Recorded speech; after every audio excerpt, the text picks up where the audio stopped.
interest was actually in athletic-related things. I wanted to go into sports medicine. I was an athlete in high school and college, and thought that I was going to be an orthopedic surgeon. So that was my initial interest in medicine. And then once I started medical school and had exposure to my different rotations and saw what women's health was like and how OBGYN includes surgery and medicine and emergencies and pediatrics, then found that was the right path for me. Cool. And so that's why that answers question number 2. Why did you choose gynecology? And then what obstacles have you faced in your career?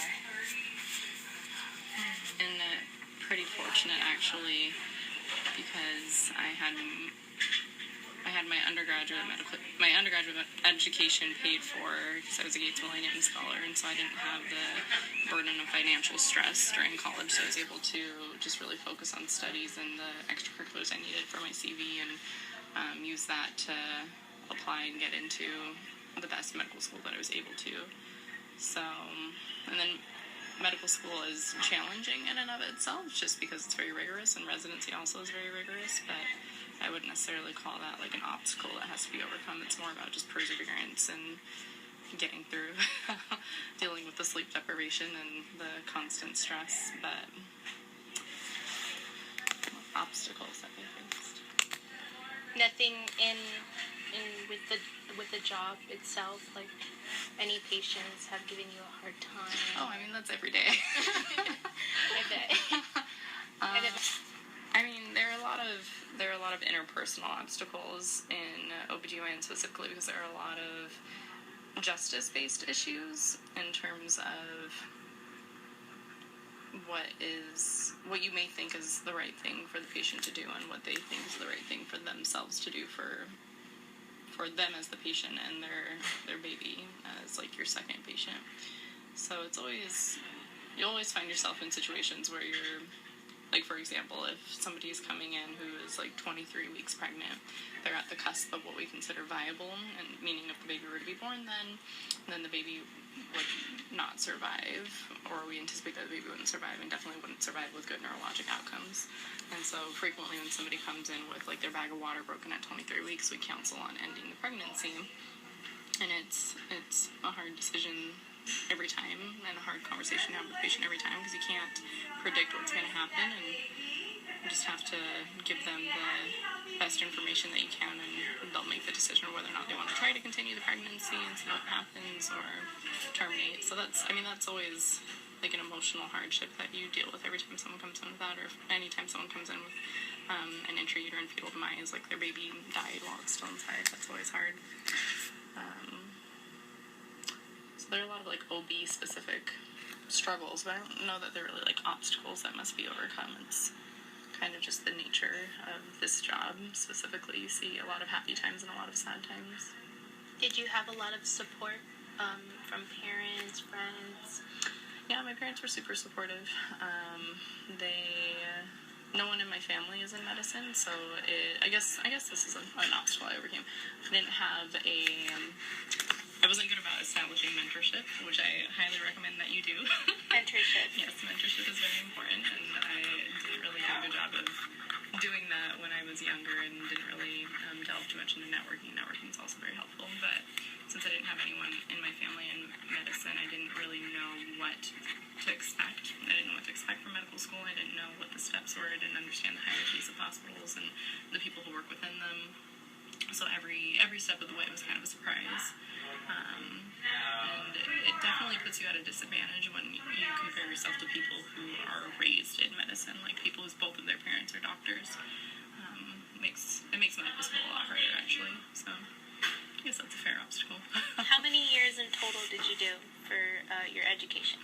So you have to get a bachelor's degree before you can apply to medical school, so that's 4 years.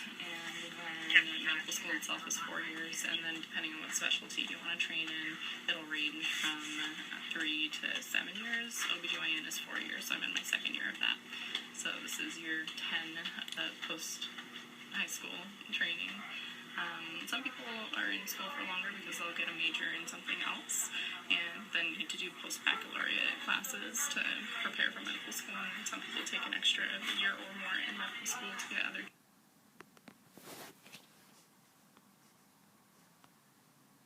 So talking about your impacting experience with the patient.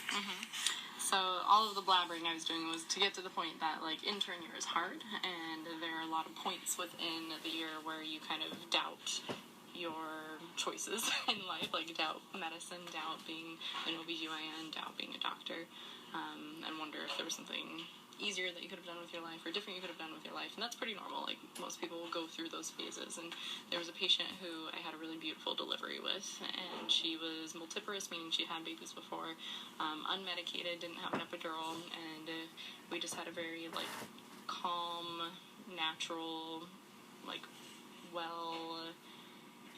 good energy in the room delivery together. And at the end of it, she, like, grabbed my hand and was crying and said that I give hope to the people, which was just, like, the sweetest thing and exactly what I needed, and completely recentered me and assured me that I was where I needed to be. Nice. And last question, can you describe what a day in the job looks like? Yes, so in OBGYN we have different rotations. You're either on labor and delivery, or you're on gynecology or gynecologic oncology, or you're off service. So on labor and delivery, we get sign out in the morning from the team who was here overnight, where we go through every single patient on the board and talk about what their course has been to date and whatever issues have come up and what their plan is for the day. And then when your shift starts, you usually go around and introduce yourself to the patients and just continue them in their labor, which would include checking their cervix, placing a Foley balloon to help dilate them, starting them on medication to help them contract, breaking their bag of water, or these things might just happen naturally and you just support them during it. And frequently there'll be decelerations in the heart rate, where we'll have what are called staff assists, where everyone gets paged to the room to just help respond, and you'll have multiple of those happen per day. And then delivering babies, which is always really fun, doing the repairs afterwards, and you always hope for vaginal deliveries, but sometimes they end up in C-sections, and sometimes people come in for scheduled C-sections, and so your day is kind of split up doing managing normal labor, doing inductions of labor, delivering vaginally, delivering by C-section, and then interspersed with triages, which are in OB, anyone who's pregnant basically is seen in an emergency department up here that we run. So if you're pregnant and you have an issue, you come up here, even if it's not related to your pregnancy. And so we triage patients while all this other stuff is happening, and decide whether they need to stay or go and what medical interventions need to be done for them. And in the midst of all that, you respond to your emergencies, which we just had one recently where someone was bleeding heavily. And sometimes you have crash C-sections, which are emergent deliveries, and so it always keeps you on your toes. Never really time to rest. Half day a week for us, you go to your continuity clinic during the day, which is at Saban. It's an LA free clinic. And depending on the day of the week, we also have teaching.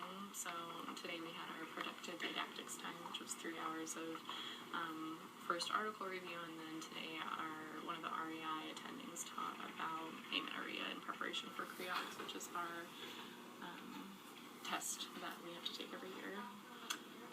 So that's the gist, I guess, of and then you sign out to the 19th. So it's at least a day in the life of OB.